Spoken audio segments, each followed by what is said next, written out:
너는 왜 그런지 모르겠다. 너는 엉뚱하다. 이상하다. 특이하다. 아빠나 오빠는 넌 너무 특이하고 관심 받으려고 너무 행동을 과하게 한다.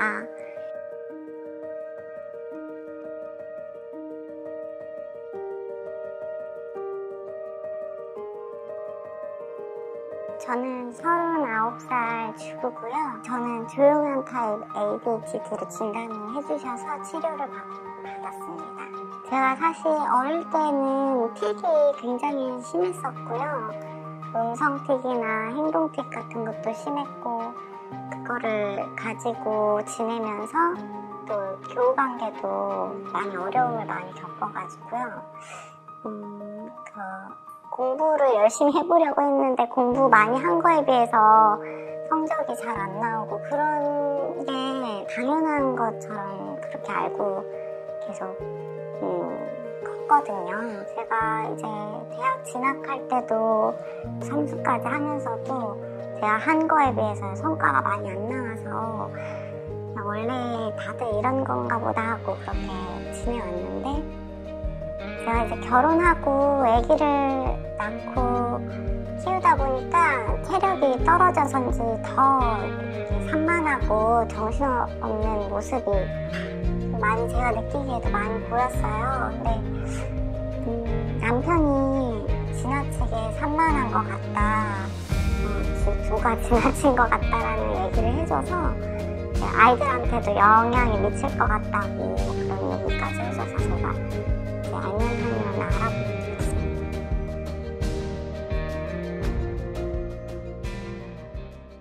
초등학교를 좀 아빠가 부모님이 무리해서 사립초등학교를 보냈는데 잘 적응을 못했어요. 그래서 저는 적응 문제인 줄 알았는데 이상하게 6년 내내 왕따를 당하는 게 이상하다는 느낌이 있었거든요. 평범한 중학교를 갔는데 중학교에서도 친구들한테 좀 소외를 많이 당했어요. 고등학교 때 알게 됐는데 같은 동네 친구가 너는 왜 얘기할 때 듣질 않느냐고 그 얘기를 해주더라고요. 그래서 그때 내가 누군가 얘기할 때 듣지 않고 있구나를 그때 알았지, 초등학교, 중학교, 고등학교 될 때까지는 왜 친구들이 저를 멀리하는지 전혀 정확히 이유를 알 수가 없었거든요. 그게 개선이 된 건 아니고 그렇구나를 알게 된 거죠. 대학에서는 애들이 서로 이렇게 가족같이 잘 지냄에도 불구하고 제가 좀 도망 다니듯이 좀 그 관계를 어떻게 형성해야 될지 머릿속이 뿌얘지는 그런 느낌이었어요. 방법을 친절하게 하나하나 알려준 사람이 있다면 좋았겠지만 그걸 알려줬다고 해서 제가 그거를 학습을 했을 수 있을까, 그렇지 못했을 것 같아요. 계속 머리가 뿌한 느낌, 그게 맞는 것 같아요. 그런 상태였던 것 같아요. 첫째 아이를 낳고 이제 그 아파트 단지에 애기 엄마들이랑 이제 몇 명 연락해서 알고 지내는데 거리 조절을 못했던 거죠. 좀 멀리 둬야 될 사람은 멀리 두고 가까이 해야 될 사람은 가까이 하고 명확하게 제가 판단을 해서 행동을 했어야 되는데 그냥 판단 없이 질질 끌려가다 보니까 거기에서도 제가 또 소외당하는 상황이 발생했던 거예요. 인간관계를 선택할 수 있는 상황이 됐음에도 그거를 선택하지 못했던 거죠. 판단을 내리는 게 어려웠어요. 어떤 상황을. 이게 맞다? 아니다라는 생각을 전혀 못했던 거죠. 근데 이게 지금에 와서 알게 된 게 이게 한약을 먹고 나서 치료를 받고 나서 알게 된 거예요. 이랬다는 것을. ADHD 증상이 오래돼서 지금 이 상황이 자꾸 반복되고 있다는 걸 알게 됐어요. 왜냐면 이걸 먹고 6개월 지나고 지금은 전혀 그런 거에 문제가 전혀 생기지 않아요. 첫째 아이 학원에서 아는 엄마들이랑도 너무 잘 지내고 있고 또 거리 조절도 할 수 있게 됐고, 이 어린이집에 부모들이랑 같이 교류하게 되잖아요. 거리를 둬야 되는 상황에서 두려워하지 않고 잘 조정하고 또 가까이 지낼 수 있는 사람을 가까이 잘 적당 수준에서 지낼 수 있고 그 거리 조정이 가능해지더라고요. 이게 어떻게 된 건지 모르겠어요. 한약 먹으면서 그렇게 된 것 같아요. 그냥 이게 당연한 거였던 것 같아요. 근데 그동안에 몰랐던 거죠. 그런 상황이 치료될 수 있다는 것도 몰랐고 다 저의 성격에 문제가 있어서 그렇다라고만 그동안 생각해왔던 시절이었던 거죠.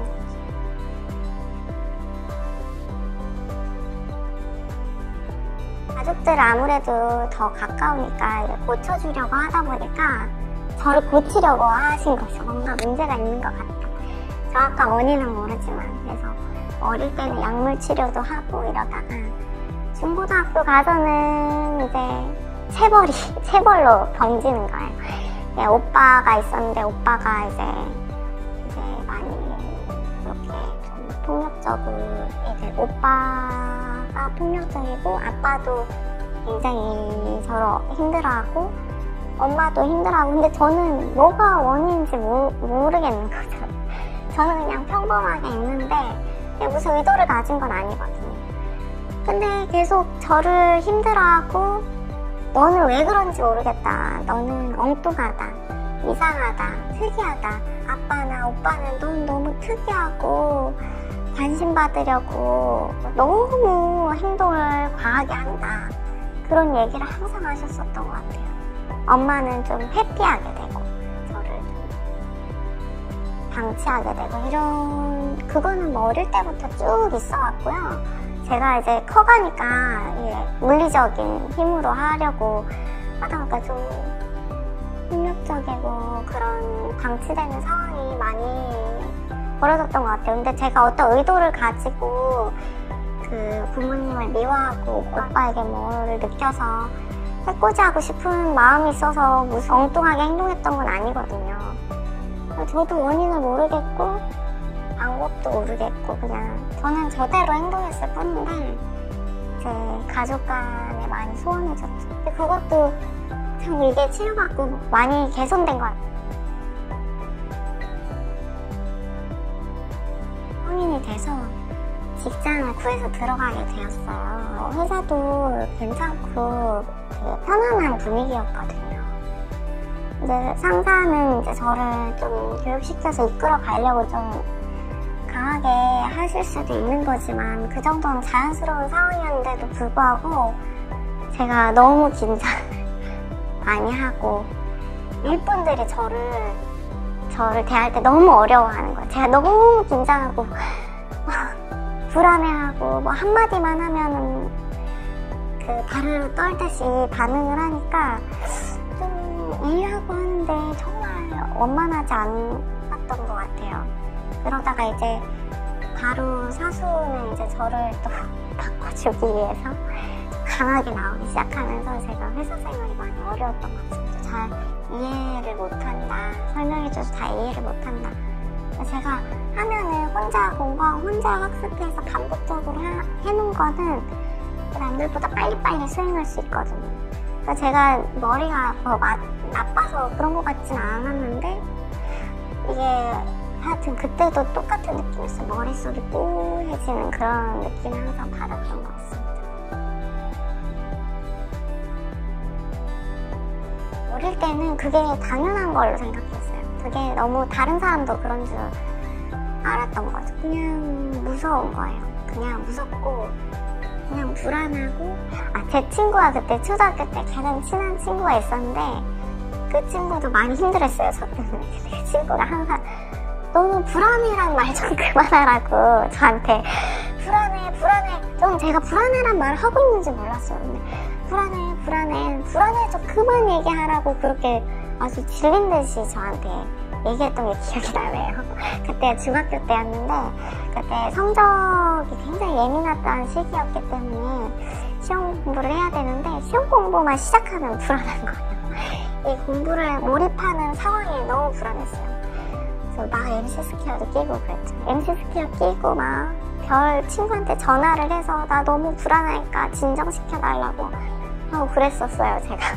그래서 애들이 다독여줘서 괜찮아지면 공부를 확 해서 성적은 그래도 공부한 만큼은 아니지만 어느 정도 나왔거든요. 이유는 알 수 없지만 그런 엄습하는 불안함이 항상 저랑 같이 있었던 거죠. 지금은 제가 불안할 때까지 저 자신을 데려가지 않는 것 같아요.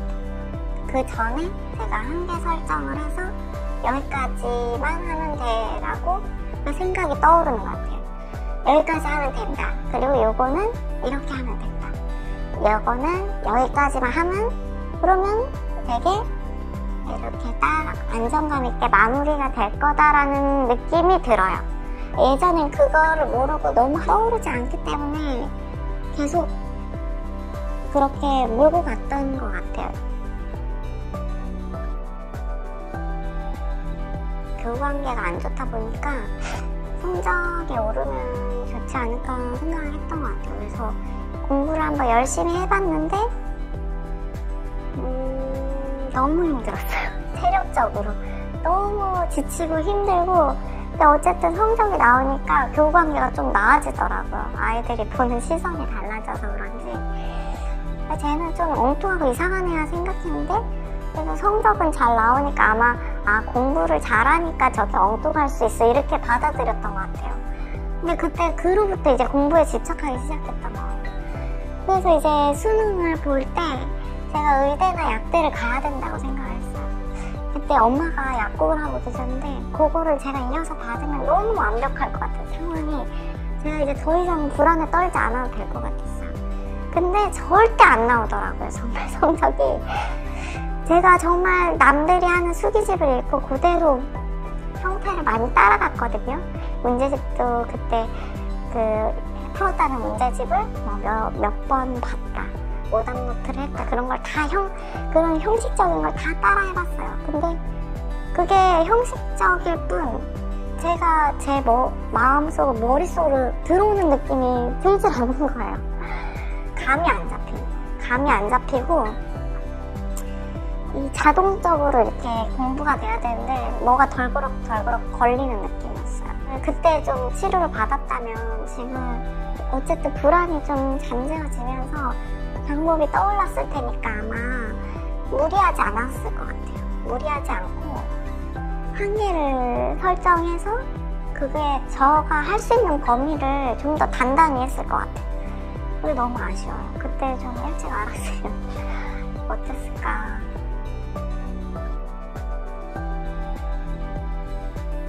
제가 이제 결혼을 하고 첫째 아이를 낳았는데 너무 예쁜 거예요. 아기가 너무 똑똑할 것 같은 거예요. 그래서 제가 이런 전집을 사다가 여기에 막 진열을 해놨어요. 그거부터 저기 애기 아빠는 좀 과하다라는 메시지를 줬는데 저는 뭐 그렇게 생각하지 않았는데 문제는 그 전집을 보여줄 때 하나를 보여주고 아이가 같이 이렇게 핑퐁이 돼야 되는데 하나 하고 제가 이걸 못 견디는 거예요. 이 아이가 보고 학습하는 기간을 해서 덮어요. 또 새로 꺼내. 또 보여주고 또 막 교구를 막 꺼내. 너무 빠른 거야, 그 속도가. 근데 아이는 멍하죠. 뭔지 모르고 엄마랑 있으니까 그냥 마냥 좋은데 그걸 보는 제 남편 애기기도 하잖아요. 자기 애기한테. 제가 막 이렇게 하니까 그게 그러면 안 되겠다 싶은 거예요. 이거 뭔가 문제가 있다고 얘기를 하더라고요. 남편이 알려줬어요.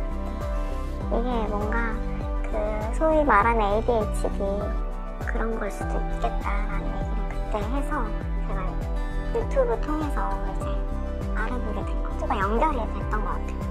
그때 영상을 봤는데 인터뷰 형식은 아니었고 선생님이 설명해 주시는 거였는데 너무 증상이 저랑 일치를 했었어요. 모든 게. 청소년기나 그러면서 이제 연락을 드리게 되었고 치료를 바로 시작을 했었고 이제 제가 둘째가 생기면서 둘째 생기고 좀 있다가 치료를 받았던 것 같아요.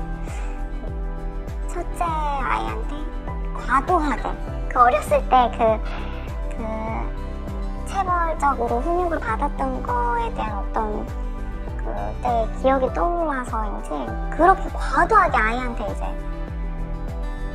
훈육을 하기 시작하는 거예요. 딸아이였는데 지나치게 그러니까 그것도 얘기하다 보니까 그런 것 같아요. 어떤 한계를 설정을 못하는 것 같아요. 여기까지다. 여기까지는 충분히가 안 되는 것 같아요. 계속 과도하게 이게 어디가 끝인지 모르게 막 돌진해 가는 거예요. 제 머리가 멈추지 않는 거야, 생각이. 얘가 이럴지도 몰라, 저럴지도 몰라, 이럴 수도 있고 저럴 수도 있고가 멈추질 않았어요. 머리가 복잡하다라는 표현이 저한테는 이제 머릿속이 뿌해진다, 머리가 멍해진다, 멍 때리는 상태가 됐던 것 같아요. 그런 상황들이 많았지만 제가 그거를 인식하지 못하고 지나갔던 이유는 어쨌든 상황들이 자꾸 닥치니까 빨리 이 상황을 제가 결정을 하고 말이든 행동이든 항상 해야 되잖아요. 사회생활을 하다 보면 회사 생활이든 교우관계든 그 순간 앞에 있는 친구에게 어쨌든 제가 뭔가를 판단해서 말을 해야 되는데 그 머릿속이 뿌얘지다 보니까 아무 말이나 하는 거예요. 아무 말이나 하니까 엉뚱하게 느껴졌던 것 같아요. 약간 어떻게 행동해야 되는지 방법이 전혀 안 떠오르는 상태에서 남들이 했던 거를 이렇게 따라한다든지 아니면 그냥 그 순간이 그 상황이랑 상관없는 게 머릿속에 탁 떠오르면서 그냥 그 말을 해버리는 거야. 그러니까 이제 죽도 밥도 안 되는 상황들이 항상 생기고 그냥 그렇게 하루하루 버텼던 것 같아요. 하루가 넘어가고 했는데 이제 아이들은 그걸 보고 그대로 배우잖아요. 제가 하는 행동이나 말투, 목소리, 톤까지 다 따라하거든요.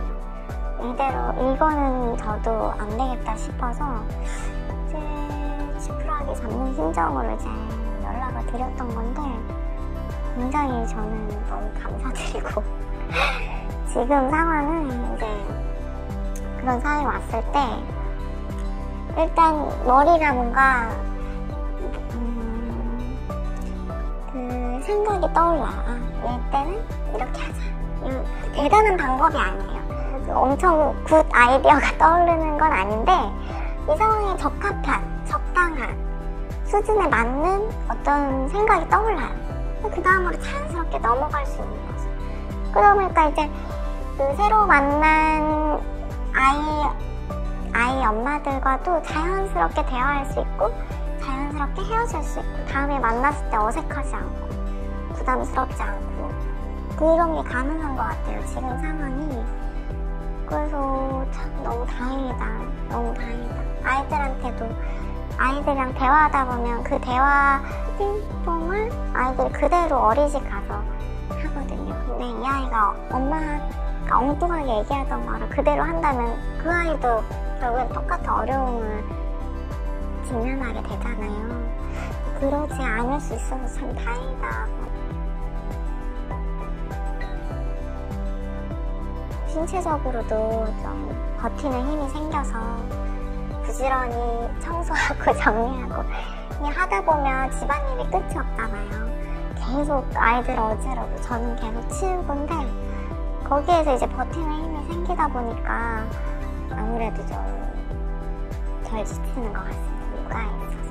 임신하고 나서부터 밤에 자주 깨는 일이 많았는데 이제 그런 잠에서 깨고 그 다음에 계속 깨어있는 거예요. 잠에 전혀 들지 못했는데 이제 그런 증상은 이제 거의 아예 없어졌다고 보고 있어요. 화장실 가려고 깨는 일도 많았는데 그것도 이제 지금은 전혀 없고 아이들이랑 같이 자서 일찍 자서 아이들이랑 푹 자서 아침에 이렇게 일어나서 아이들이랑 같은 수준으로 자서 그런 것도 있고 또 음식 같은 거, 소화 같은 것도 나쁘지 않고 그대로 화장실 가는 것도 규칙적이고 괜찮습니다. 그러니까 불편하다. 그것이 이게 약간 산만하고 머리가 뿌옇고 그리고 일상생활할 때 일을 할 때 너무 일이 길어진다. 마무리가 되지 않는다. 주변 사람이 엉뚱하다 얘기를 한다면 치료를 꼭 받아보시라고